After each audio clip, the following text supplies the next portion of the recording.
There's a question just that's come on the Facebook by Yogesh Nimawat India. If fasting has so many benefits, then why don't you Muslims fast for the entire year? Why only 1 month in a year? It's a very good question. If fasting has so many benefits, why don't you fast the entire year? Why only 1 month? That fasting is like overhauling once a year of the complete body of the human being. It is like servicing. Like how if you have a vehicle, you have to service once a year, once in 6 months. So fasting is like servicing.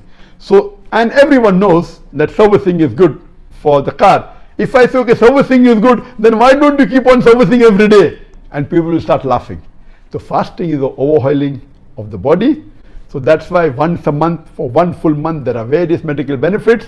But if you do it throughout the year, it will not be beneficial. And the Prophet said it is haram to fast all the days of the year. Yes, you can fast twice a week, on Mondays and Thursday, it's a sunnah. The maximum you can fast is every alternate day. But fasting every day is prohibited. It will not be beneficial for the body. That's the reason Muslims don't fast every day of the year. But fasting once a month has got maximum medical benefits. Then after that, if you want more, you can fast twice a week on Mondays and Thursdays, and the other optional fast, whether it be of Shawwal, whether it be of Muharram, whether it be of Arafah, the Hajj fast, etc.